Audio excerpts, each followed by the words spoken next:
So thank you very much, Dr. Humayra Ali, for accepting this second interview. So I think we have it's almost 3 months since our first discussion. So I think many things have happened during this time. So I just heard that you are vaccinated with your family members. Yes. Congratulations! It's a very good Thank news for you. all of us.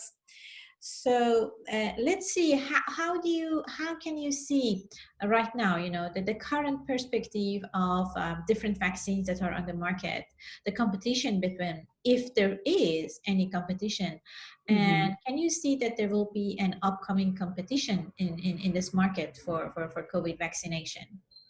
Sure. Well, first of all, thank you for having me back. It's always a pleasure to come here and talk to you. So yes, I have been vaccinated with the Moderna vaccine. So here in the States, United States, we have three options, which is we're very blessed with it. And I hope and pray that soon the rest of the world will have that option as well. So despite having three options, we don't get to pick and choose because still, I wouldn't, to go back to your question about competition, I don't think there's competition right now. It's whoever gets whatever that's available locally to them. So that's a good thing. And in my opinion, right now, we should not look at it as a competition. They're all really good vaccines. All the vaccines that has gotten, like at least in the US and UK, Europe, emergency approval vaccine, except for the Russian vaccine, because I haven't really seen any data come out for that. And so that's why I couldn't speak to that much, but at least for the AstraZeneca, as well as Pfizer, BioNTech, Moderna, and Johnson & Johnson vaccine right now. So they're all really good. We should not really compare like the percentage of efficacy, because this is something that I wanted to flag, because they're all separate trials. They have studied different population. For instance, Moderna vaccine only looked at US population, whereas Pfizer, they looked at, they did their investigation globally. Johnson & Johnson, for instance, they looked at South African people as well as US and some South America. So right then and there, I'm going to bring up the issues of the different variants. So not only they studied different population, the Johnson & Johnson vaccine was investigated in a totally different time period. I know it's not that much time since last year, but for instance, South Africa, there's a very challenging variant of the virus that's out there, and it has very high transmission rate, and it can cause increased illness in terms of COVID. So and we also have the UK variant. So when Pfizer and Moderna vaccine came up with their efficacy results, they obviously did not have these issues or variants, more challenging types of the viruses. So the fact that Johnson & Johnson has like a little over 65 or 66% or 67, I believe, percent efficacy should not be looked as, oh, that vaccine didn't perform as well. Again, for the reasons that I have just mentioned. Also, please know that when when they set the bar, they set it at 50%. So we don't need a vaccine that's 90% or more efficacious. We just need one that's good enough. 50% would be good enough for most people to get vaccinated. The idea is we get a community-wide immunity, which is called herd immunity. So if enough people are vaccinated, even if they're 50% protected, it doesn't matter, because you can block transmission. Mm-hmm. By doing so, you can protect the vulnerable people who can't get vaccinated, maybe infants or children, for instance, in this case, but hopefully soon, some of the companies are looking at the efficacy of the safety efficacy of the vaccine in children. But so the folks who can't get vaccinated, like immunocompromised people, we can protect them through herd immunity. So as long as everybody's vaccinated, that's the key goal here. The flu vaccines, if you take, for instance, the last year here in the States, initially they started off at 50%, but by the end of the year, when they did the analysis, it was actually 29% efficacious. But that was good enough to block the severe form of influenza and transmission for the most part. So that's how we can impact, reduce death and reduce the morbidity that's seen in our population. Okay, thank you very much. And in your view, when we will receive the second generation of the vaccines? Because as far as we have heard, the companies are working already on the second generation of the vaccines. Yeah. I believe, Moderna has already created the second generation of vaccines to test, that's going to, that has been designed to address some of these variants that we're seeing popping up. I believe Pfizer is doing the same thing. So it's only a matter of time. I read that, for these companies, Moderna and Pfizer, they need like about 6 weeks to test their new generation of vaccines. Test it. Approval is a different discussion, just testing. So this is very, very encouraging because, 6 weeks is a very short time, right? And hopefully, we're not going to have to get there. Hopefully the current generation that we have is going to help us get through this year. But should we need a different type, like, for in the case of like influenza, the flu vaccines, every year we predict what the virus is going to be for the next season. And based on that, the vaccines are, developed. So maybe we have a similar situation here with the COVID vaccines. But the fact that, our pharmaceutical companies, biotechs, and scientists can generate a vaccine in that short amount of time is very, very hopeful. Okay. And how many times people should get vaccinated for COVID,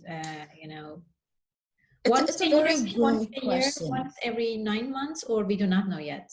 It's too soon to tell right now because we need to see like what's happening to the people who have already gotten vaccinated. So good thing is like, right now, I think in the US, about like 10% of the population is vaccinated. It's far too low still, but it's some millions of people, and we can have some sort of real world data come out of that, and that will help us sort of like gauge these questions, important questions. So some experts have said like it could be that every year situation very well, and I do believe that COVID is here to stay.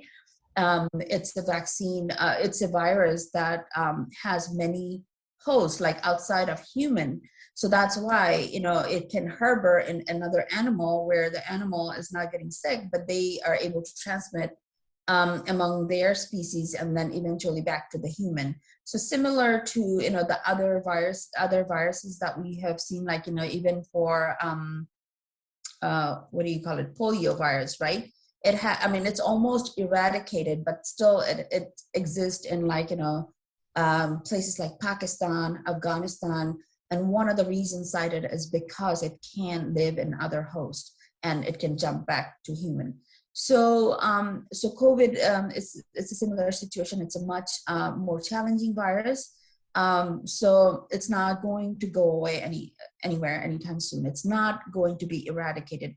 But what we can do with vaccination, maybe like annual vaccination, and again, that is yet to be seen, like, how frequently we need to get this vaccine.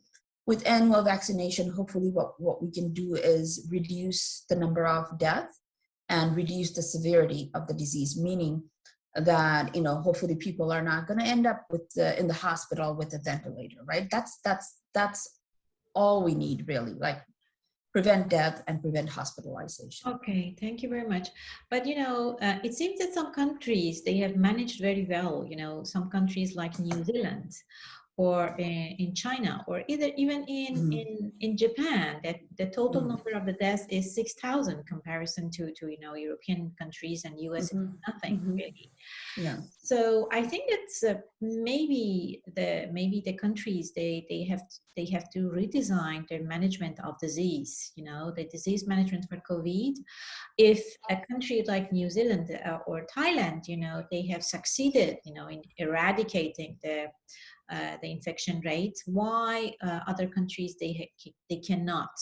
They cannot. Yeah. Maybe there are. I think, in my view, personal view, there are lots of cultural issues, Mm-hmm. and and also education among people, also the communication, lack of communication, the way you communicate with others. So I think that probably countries can also invest in management, disease management. What do you think about this? It's really another really good question, Barry. So, thank you for bringing it up. Yeah, so countries like New Zealand, Japan, they did really well because they were able to manage the disease from a public health perspective, public health management perspective. So that's something has been I can speak for US, it's been a real struggle. The country, you guys have seen a little bit of flavor, like country was really divided politically. So a lot of the views, about use of personal protection, social distancing, and all that were influenced by politicians, and that cannot be overlooked. But aside from that, we also have anti-vaxxers, a lot of anti-vaxxers who simply don't believe in the vaccine. So and then there are others who are genuinely confused and who have some trust issues with the government, related to some, past inequities with healthcare, or even, in the case of like, a situation where, we have, certain race who have been unfairly taken advantage of with studies in the healthcare realm, with in terms of looking at medication or disease natural history of the disease, to look at so I'm not going to go into the specific details, but that has happened. Those things have happened, so that instilled a lot of mistrust in the government. And as you know, government is a key stakeholder in terms of distributing the vaccines. So we have a lot of these issues that we have to work through. But nonetheless, to your point, we can do something, from a public health measure perspective, to educate people, reinstill the trust in those folks who have been taken advantage of in the past, and just spread, like, have like a conversation. um, uh, Funding is definitely needed in this realm, just like we needed funding in the biotech industry, and whether it's government based or private sector based, we need funding for public health education. And with that, we should be able to make an impact. And again, it's not like, we had COVID, we're through it, right? We have a vaccine. No, it's not that. Even in future, we might have another pandemic or another, variant of COVID that's a very, difficult to, contain. So we need the public health measure should go hand in hand with these vaccines. Okay. Thank you very much. Yes, that's what we wanted to hear from you. That the importance of education and raising the awareness among people, professional, everybody. Sure. Okay. So and how can you see the perspective of the new collaboration? New collaboration among biotech companies, and pharmaceutical companies from different countries, Mm-hmm. Yeah. So how have you noticed that there is a new dynamic? So there are more collaborations, probably several companies, at least not all of them, if it's not all of them, they are attracting, investment from the businesses that they are not known to invest. They have never before in the past, they have never invested in biotech. Mhm. So how do you see all of this new dynamic? If you do believe that there is a new dynamic, yes or no?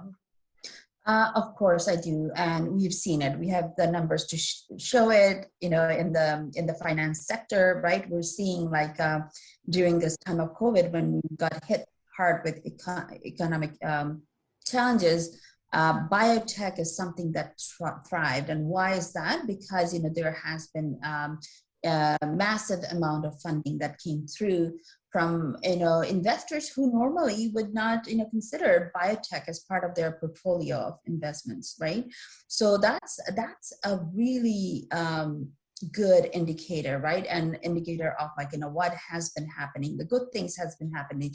Hopefully this will be a model scenario that will encourage additional funding, continued funding, because in the past, yes, biotech has had like the funding has been very underwhelming, and that is why we couldn't have a rapid speed to development of some of these new technologies, new vaccines, new therapeutics, and even diagnostics. So those are the three focuses that really came under the spotlight, backed by this funding from private sectors as well as government. So in terms of collaboration, yes, this is as long as we have this healthy environment of financing to support future research, we're going to have people following this model of COVID, especially for infectious diseases, because right now what people see is like a pandemic situation like this, we need to be ready for it should we get hit with another deadly virus.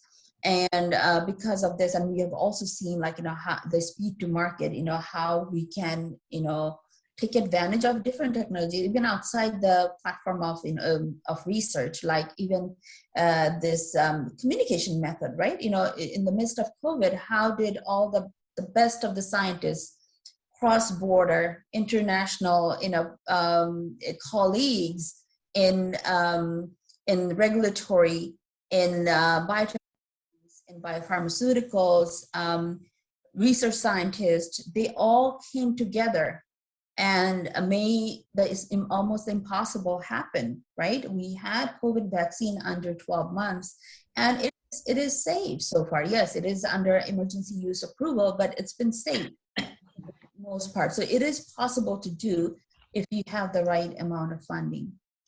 Okay, so collaboration, yeah. Hopefully, can we see that we are witnessing the emergence of new Silicon Valleys around containing biotech companies?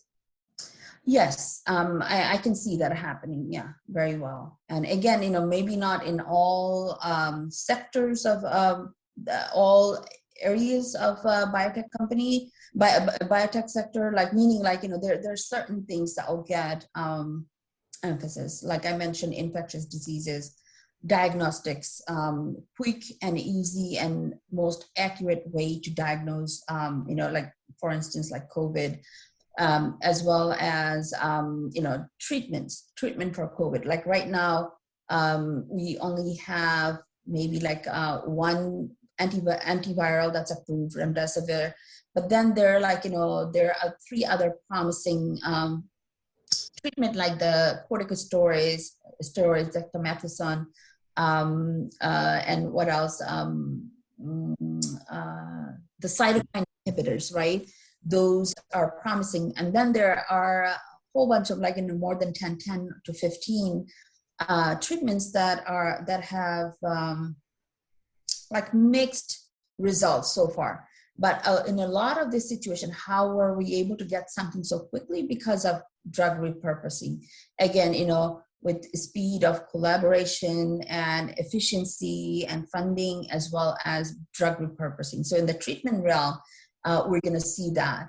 And, even with drug repurposing, you still need to do some amount of research, and, it may be like you can expedite through the phase 1 and phase 2, but then you would probably have to do some form of a phase 3 to see, like, if those drugs are showing any benefit in the disease area of interest. So infectious disease, definitely cancer will remain top on the list. So I mean, somewhere where the investor would see a good net on their investment, because at the end of the day, that's how the investors are going to be encouraged to put into the When you mention to investors, do you mean the professional investors, or do you think that even the public investors can now collaborate with companies? I very well, like, a lot of this, I mean, even within the last 3-4 months, we have seen a lot of small companies, despite having like successful vaccines, they're still pursuing COVID vaccine. Why is that, right? Is because, I've seen, for instance, what's the name of the company? Bristol Oncology. They have collaboration with NIH, but I'm pretty sure like they have like private funding as well. So you have government funding, but sometimes that's not enough to, pay your bills and, for overhead and everything, right? So you would need like a combination of funding from different sources. So definitely government backing is huge, and it will continue to play a big role in the realm of vaccines for the very least. Yeah. In your view, how we can encourage more international collaboration, let's say US, EU collaboration for drug discovery and for future vaccines for COVID or non-COVID for other diseases? Sure. Yes, or being prepared for a future possible pandemic, if there will be any. How do you think that we can, raise the awareness and also encourage more collaboration among different countries? Sure. I think there are a couple ways I can think about. One is like, in this scenario, again, if we use this as a model, it's pretty good. Like, you can look at it and you can see there's always ways to improve it. But at least if we now focus on this model, we see what happened is the best of all the key stakeholders, best of the scientists collaborated. So we need to encourage, like, this type of collaboration where, you see talent somewhere else, you should welcome, you should make it easier for, like, to have, some sort of a joint effort. We should look at speed to market, speed to development. So that based on that interest, we should look outside of our own comfort zone to see, like, who else can best serve here. One area we have always been good, at least in the US, in terms of collaboration, is manufacturing, right? Or raw material, sourcing has been always done outside of US. So that thing will, that may have been hampered a little bit with COVID because of, the breakdown in the logistics chain. But we also need to think about innovative way to circumvent this type of logistical breakdown should something like this happen again in the future. Definitely. Okay, do you have any recommendation for the companies, for the small companies, medium-sized companies? I think the recommendation is, like, continue to push hard. The small companies work very hard. I can speak from personal experience. They work day and night, and they're very passionate about doing what they do. So they need to continue to bank on that passion and make a difference. I would say be very bullish in terms of going out and getting those fundings. Funding is available. People from in the VC realm, they're looking for new and innovative therapies, something that could be disruptive. If you're working on COVID, continue to work on it. I'm pretty sure I don't have to tell them that, because they do that because the platform could be transformed to a different infectious disease, for instance. So that's why we have all of this, like, different types of virus vaccines that are being developed right now: RNA vaccines, DNA vaccines, protein vaccines, even vaccines that are self-amplifying RNA. We have nasal spray being developed by like at this company, Biotech in India. You have like, all across globe, people, scientists are working on different types. So in the face of a challenge like this pandemic, should there be another one in the future, and there could very well be one, we would be better prepared to bring something to market very quickly. Very quickly. Thank you very much for this very interesting and inspiring discussion. I just got the